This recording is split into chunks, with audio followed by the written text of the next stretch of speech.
जो लोग प्रोटेस्ट में थे उन्हें बहाली में नहीं लिया जाएगा। जी हाँ, आपने पुरानी पूरी प्रक्रिया ही खत्म कर दी और नई प्रक्रिया लॉन्च कर दी। दोनों को कुछ दिन पैरेलल में लिया जा सकता था। महोदय, आपको बजट ही कम करना है तो अपना कर लीजिए ना, सेना के पीछे हाथ गोड़ धो के क्यों पड़े हैं? मुख्यमंत्री, विधायक, मंत्री, सांसद, ये सभी लोग के पीछे जो उलूल जुलूल खर्चा, इसे काट लीजिए। टीओडी क्यों? इसका फुल फॉर्म होता है टूर ऑफ ड्यूटी। सबसे पहले लाइन में मैं आपको बताता हूं कि इसका नाम ही गलत है और मैं इसे भी इसी वीडियो में प्रूफ करके दिखाऊंगा। नमस्कार, सफर 24 से मैं रंजन कुमार। अग्निपथ योजना के तहत जो सेना भर्ती होने वाली है उसमें टीओडी टर्म क्या है, टूर ऑफ ड्यूटी, इसके बारे में आज हम विशेष बात करेंगे।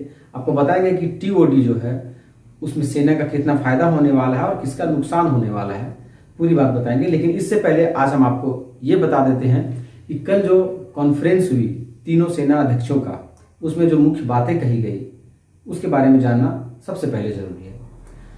तो चलिए कल सबसे पहला पॉइंट बताते हैं जो सेना अध्यक्ष के द्वारा ये कहा गया कॉन्फ्रेंस में कि जो लोग प्रोटेस्ट में थे उन्हें बहाली में नहीं लिया जाएगा। जी हाँ, सेना भर्ती में जो लोग प्रोटेस्ट में थे उन्हें बहाली में नहीं लिया जाएगा। ऐसा क्यों बोला गया? क्योंकि डिसिप्लिन सेना का एक मुख्य अंग है और जो डिसिप्लिन में नहीं रहेगा वो सेना में भर्ती नहीं हो सकता, ये दलील दी गई। इसमें हम कुछ बातें ये कहना चाहते हैं कि जो प्रोटेस्ट हुए उस लोगों को जो दूर रखा गया है, इससे और भी आग भड़क सकती है आंदोलन की। ऐसा क्यों मैं बताता हूं, क्योंकि सेना में जो प्रोटेस्ट हो रहा था सेना भर्ती को लेकर के, उसमें सबसे ज्यादातर वे लोग थे जो लोग 2 साल जिनका एक्सपायर कर गया था डेट कोरोना काल में भर्ती नहीं आने के कारण। दूसरे वे लोग थे जो लोग वायुसेना में कुछ भर्तियां निकली थी जिसका एग्जाम भी हो गया था, फिजिकल भी हो गया था, मेडिकल भी हो गया था, यानी केवल ज्वाइनिंग लेटर मिलना बाकी था। उन लोगों का कहना था कि ये अचानक जो बदलाव हुआ इसमें तो हमारी ज्वाइनिंग चली गई, तो वो लोगों का प्रोटेस्ट था। ये दोनों चीजों को सोचना चाहिए था सेना अध्यक्ष को। हालांकि एक चीज पर बदलाव किया गया कि जो 2 साल कोरोना के टाइम पे जो स्थगित हुआ था बहाली, उसमें 2 साल एज रिलैक्सेशन दिया गया, लेकिन इसमें देरी की गई और यही कारण था कि बड़े स्तर पर जो प्रोटेस्टर थे एज एक्सपायरेशन को लेकर के थे। अब सेना अध्यक्ष की तरफ से ये एक बयान देना कि जो प्रोटेस्ट में शामिल थे किसी कीमत पर उन्हें भर्ती में नहीं लिया जाएगा, उन्हें एफिडेविट देना पड़ेगा कि आप प्रोटेस्ट में नहीं थे। तो ये उन युवकों के लिए निराशा है जो अपने हक अधिकार मांग के लिए रास्ते पे उतरे थे, और खासकर उन युवकों को जो बिना हिंसक प्रदर्शन के अहिंसात्मक तरीके से अपना विरोध प्रदर्शन कर रहे थे, तो वो लोग भी इसके टारगेट में आ जाएंगे। क्योंकि युवा इस असमंजस में है कि अपने अधिकार को लेकर के हम सड़कों पे उतरे तो हमारी भर्ती रोक दी गई, तो इसमें आंदोलन ठंडा नहीं और गर्म होने का संभावना है। आप ही सोच सकते हैं कि जो लोग 3-4 साल से 5 साल से तैयारी कर रहे हैं और 2 साल भर्ती अगर रुक गया हो और भर्ती फिर बाद में जब आया हो, क्योंकि वो लोग भर्ती रुक जाता है तो तैयारी करना बंद नहीं करते। तैयारी करना अगर बंद कर देंगे तो फिजिकल अनफिट हो जाएंगे, वो फिर दौड़ नहीं निकाल पाएंगे, मेडिकल नहीं निकाल पाएंगे, बहुत तरह की दिक्कतें आ जाएंगी। तो वो तैयारी करते रहते हैं लगातार। अब पता चल रहा है कि जब भर्तियां आई तो एज रिलैक्सेशन नहीं दिया गया। उन लोगों को उम्मीद था कि 2 साल भर्ती रुका है तो एज 2 साल बढ़ाया जाएगा, अब नहीं दिया गया था तो वो लोग प्रोटेस्ट पे उतरे। हालांकि प्रोटेस्ट के बाद 2 साल का एज रिलैक्सेशन बढ़ाया गया, लेकिन यहाँ पे पेंच ये फंस गया कि जो प्रोटेस्ट में आए थे उनकी भर्ती सेना में नहीं हो सकती क्योंकि वो अनडिसिप्लिन है, डिसिप्लिन वे में वो नहीं काम कर रहे हैं। ये एक ट्विस्ट कर दिया है सेना ने। दूसरी चीज, सबसे बड़ी बात यह है कि कुछ भर्तियां ऐसी थी जिसका एग्जाम हो गया था, मेडिकल हो गया था, फिजिकल हो गया था, सभी चीजें हो गई थी, केवल लोगों को ज्वाइनिंग लेटर मिलना बाकी था, उसे भी रद्द कर दिया गया। सेना ने कल क्लियर किया अपने कॉन्फ्रेंस में कि सारी भर्तियां रद्द हो गई है। अब जो भी आएंगे अग्निवीर के तहत, अग्निपथ स्कीम के तहत ही आएंगे। वो लोग भी गुस्से में, क्योंकि एक बार एग्जाम निकालना, फिजिकल मेडिकल सब कुछ निकालना काफी, एक बार ही मेहनत करने में लोगों को टफ लगता है, और फिर से सारी प्रक्रिया में दोबारा घुसना, और फिर से दोबारा घुसने के बाद फिर से वो मेहनत, फिर से 2 साल की बर्बादी।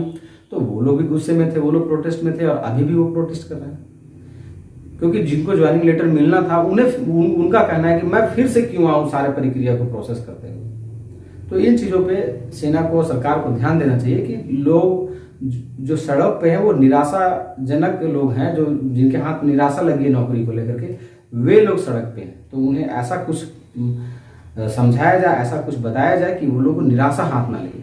लेकिन ये दो चीज़ों से निराशा लगी है कि जो लोग जॉब निकाल चुके थे उन्हें भी फिर से आना पड़ेगा, और खास करके वे लोग जो प्रोटेस्ट में थे अपने एज एक्सपायरेशन को लेकर के, वो भर्ती में नहीं आ सकेंगे। तो ये दिक्कत बहुत बड़ी है। दूसरी बात सेना ने कहा मीडिया के सवाल पर कि हम इसे रोल बैक किसी भी कीमत पे नहीं करेंगे।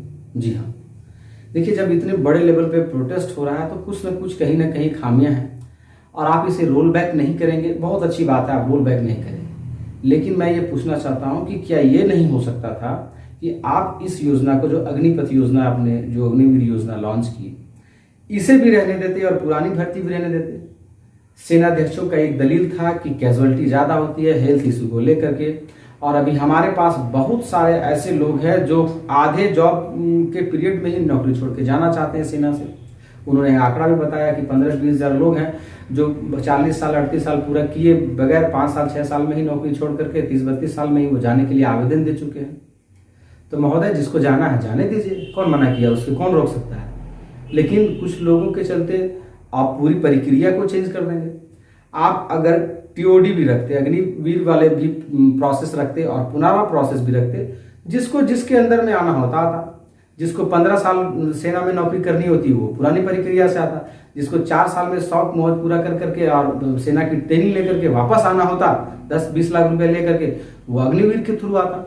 तो इससे कम से कम ये तो पता चल जाता कि ये योजना सफल है कि नहीं, इस योजना की तरफ युवा कितने आकर्षित हैं। आपने पुरानी पूरी प्रक्रिया ही खत्म कर दी और नई प्रक्रिया लॉन्च कर दी। दोनों को कुछ दिन पैरेलल में लिया जा सकता था, ये डिसीजन हो सकता था और ये होना चाहिए था। इससे ये प्रोटेस्ट नहीं होता। जिसको जिसमें आने का मन करता, आपने कहा 14-15 हज़ार लोग ऐसे हैं जो जल्दी सेना छोड़ कर जाना चाहते हैं, तो वैसे लोग आते हैं अग्निवीर के थ्रू, जो 4 साल में अपना छोड़ करके और घर आ जाते हैं। लेकिन वैसे लोग जो 15 साल देश की सेवा करना चाहते हैं वो पुरानी प्रक्रिया से आते हैं। तो ये मुझे लगता है सरकार और सेना से मिस्टेक हुआ है। दूसरी सबसे बड़ी बात कि आप कह रहे हैं कि योजना बहुत अच्छी है, जब इतनी अच्छी योजना थी, सेना में इतना बड़ा बदलाव करने से पहले क्या एक बार भी सदन में सरकार ने इसकी चर्चा कराई? क्या एक बार भी सर्वदलीय बैठक बुला करके या अन्य पार्टियों से बुला करके इसमें कोई चर्चा की? महोदय, आप सेना में बदली कर रहे हैं, दिस इज नॉट जोकिंग। सेना रक्षा करती है तो देश सुरक्षित रहता है और आपकी पॉलिटिक्स की रोटियां चलती रहती है। एक बार भी इतनी बड़ी आप रेवोल्यूशन कर रहे हैं, आप इतना बड़ा चेंजिंग ला रहे हैं, बदलाव ला रहे हैं, तो एक बार इसको सदन में बात रखना चाहिए, सदन में चर्चा होनी चाहिए, अन्य पार्टियों से चर्चा होनी चाहिए, तो कुछ तो बातें निकल के आती। आपने 2 साल से अंदर ही अंदर तैयारी किया, अचानक से लॉन्च कर दिया, ये गलती हुई। और इसी में शंका की बू आती है कि आखिर अचानक से क्यों लॉन्च किया गया, इसमें चर्चा तक क्यों नहीं हुई? जब आपको लग रहा है कि बहुत अच्छी योजना है तो चर्चा एक बार होनी चाहिए थी, चर्चा नहीं की गई, जो कि प्रोटेस्ट का एक कारण है। इस योजना को लेकर के सरकार एक चीज और कहती है कि हमारे पास बजट नहीं है, देश की हालत खस्ता है और इसकी वजह से सेना में ज्यादा खर्चा है, तो सेना के बजट को कंट्रोल करने के लिए, सेना के बजट को कम करने के लिए हम ये योजना ला रहे हैं। महोदय, आपको बजट ही कम करना है तो अपना कर लीजिए ना, सेना के पीछे हाथ गोड़ धो के क्यों पड़े हैं? मुख्यमंत्री, विधायक, मंत्री, सांसद, ये सभी लोग के पीछे जो उलूल जुलूल खर्चा, इसे काट लीजिए, इन लोगों की पेंशन रोकवा दीजिए। क्यों मिलेगा? जब जान देने वालों का पेंशन नहीं दे रहे हैं आप, जान जो हथेली पर लेकर जाएंगे युद्ध करने के लिए, फ्रंट लाइनर बनाएंगे 21 साल के युवा को, तो फिर ये विधायक, सांसद और मंत्रियों को क्यों पेंशन मिलेगा? नहीं मिलना चाहिए। अच्छा काम करेंगे फिर से जीतेंगे, जिस तरह से वो लोग नौकरी ढूंढेंगे इस तरह ये लोग अपना चुनाव जीतेंगे। नहीं ठीक से काम किए होंगे, नहीं जीतेंगे। पेंशन क्यों दे रहे हैं आप इसे? देश का बजट का रोना मत रोइए सरकार। अगर देश की बजट का हाल खराब है तो सेना का बजट मत कम कीजिए, क्योंकि सेना से ही देश सुरक्षित है। आप अपना बजट कम कर लीजिए। करोड़ों अरबों रुपए की बर्बादी होती है नेताओं मंत्रियों के पीछे।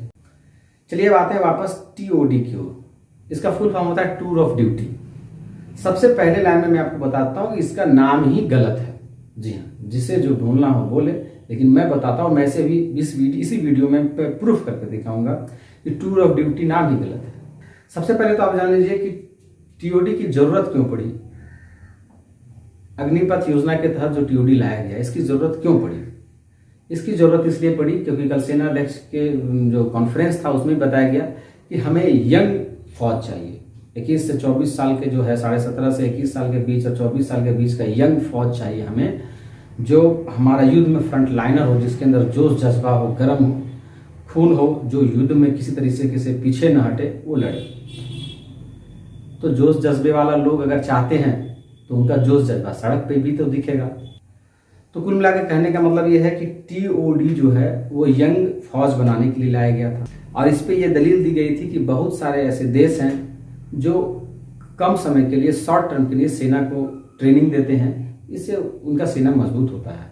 इसमें रसिया, अमेरिका, इजराइल जैसे तमाम देश हैं।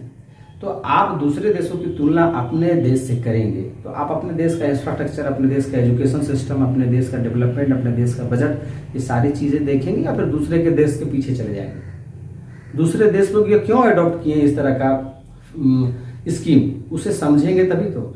इजराइल छोटा सा देश है, झारखंड भी जितना भी बड़ा नहीं होगा, वहाँ पर मजबूरी है, छोटा सा देश है, वहाँ ये है कि हर व्यक्ति को, हर नागरिक को 2.5 साल 2 साल ट्रेनिंग करना ही करना होगा सेना में। ऐसा इसीलिए कि छोटा देश है, पॉपुलेशन कम है, अगर कभी अटैक हो जाता है तो हर नागरिक को वहाँ जरूरी होना चाहिए कि वो डिफेंस की चीज़ों को जाने, सेना की ट्रेनिंग को जाने, ताकि वो अपने देश की रक्षा के लिए कभी भी आगे आ सके।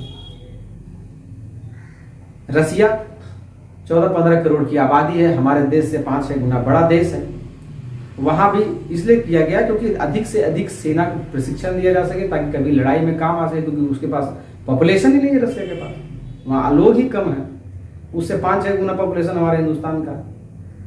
हमारे देश में अमेरिका के 20-22 करोड़ की आबादी है, उसकी भी यही हाल है, क्योंकि आबादी कम है, देश बड़ा है, तो वहाँ अधिक से अधिक संख्या में लोगों को प्रशिक्षित करके बैकअप के तौर पर रखा जाता है, ताकि वो विकट परिस्थिति में काम आए। हमारे यहाँ भी ये व्यवस्था है, वैकल्पिक व्यवस्था है। एनसीसी जो करते हैं वो वैकल्पिक व्यवस्था ही है, कभी विकट परिस्थिति में बैकअप के तौर पर इन लोगों को यूज किया जाएगा। लेकिन जो आपने DOD वाला टर्म लाया, टूर ऑफ ड्यूटी वाला, 4 साल वाला, ये दूसरे देशों को देखा देखी नहीं चल सकता है, क्योंकि यहाँ का पॉपुलेशन बहुत बड़ी लेवल पर है, यहाँ की आबादी बड़ी है और इसकी जरूरत यहाँ नहीं है। और अगर इसकी जरूरत है तो इसके पैरेलल में आपको पुरानी व्यवस्था भी रखनी होगी। जो 15 साल चाहेगा 15 साल नौकरी करेगा, जो 4 साल चाहेगा वो 4 साल में वापस आएगा, उसमें क्या दिक्कत है। तो दूसरे देशों की चीज़ों को अडॉप्ट करने के लिए पहले ये समझना होगा कि आपका देश उस चीज़ को अडॉप्ट करने के लिए तैयार है कि नहीं। तो ये लोग तो देखा देखी करते हैं। अब मैं आपको बताता हूँ TOD का नाम ही गलत क्यों है। जी हाँ, मैंने आपको बताया था कि इसी वीडियो में बताऊंगा, प्रूफ करके बताऊंगा। TOD का मतलब होता है टूर ऑफ ड्यूटी। आप हमें एक बात बताइए, आप एक शिक्षक हैं, मान लीजिए आप एक शिक्षक हैं या फिर एक बिजनेसमैन हैं या फिर कहीं ऑफिस में काम करते हैं, आपको 1 महीना के लिए टूर पर अगर भेजा जाए तो आप अपना दुकान खोल पाएंगे, आप स्कूल में बच्चों को पढ़ा पाएंगे, आप अपना बिजनेस देख पाएंगे? It's not possible. अगर आप कोशिश भी करेंगे तो फोन पे थोड़ा बहुत हो सकता है। मतलब सीधा है कि टूर के समय में ड्यूटी नहीं हो सकता और ड्यूटी के समय में टूर नहीं हो सकता। जो इसका नाम दिया है फौज वालों ने और सरकार ने, tour of duty, this is not possible. आप टूर करने जाएंगे तो आप मजे से टूर कीजिए, और अगर ड्यूटी कर रहे हैं तो पूरे मुस्तैदी से ड्यूटी कीजिए। टूर और ड्यूटी एक साथ नहीं हो सकता है। जिसका कॉन्सेप्ट ही खोखला हो वो स्कीम पर तो बवाल होना ही था। इस अग्निपथ स्कीम को लेकर के सबसे पहले मैं तो युवाओं को कहना चाहूँगा कि आप लोगों को धैर्य रखना होगा, और धैर्य नहीं रखेंगे तो इसी का फ़ायदा सरकार उठाएगी, प्रशासन उठाएगी। आप जहाँ तोड़फोड़ करेंगे, हिंसा करेंगे, आपकी जो सही मांगे, जायज़ मांगे हैं, इसके अंदर दबा दी जाएगी कि ये लोग हिंसक हैं। इसलिए आप लोकतांत्रिक तरीके से लड़े। लेकिन सरकार को भी मैं कहना चाहता हूँ कि 18-20 साल के युवाओं को, जिनके शरीर में गर्म खून है, जो फौज के लिए लड़ना चाहते हैं, देश के लिए ज़िंदगी निछावर करना चाहते हैं, देश की सेवा करना चाहते हैं, उनके गर्म खून में आप आग लगाइएगा तो एक्शन का रिएक्शन मिलेगा आपको। तो आपको ऐसा डिसीजन न लें जिससे कि आपको नुकसान हो, देश का नुकसान हो। आप हमारे चैनल के साथ जुड़े रहिए। आज भारत बंद का ऐलान भी किया गया है, देखते हैं क्या कितना असर रहता है। आपको इस खबर पर और अपडेट देंगे। धन्यवाद, नमस्कार।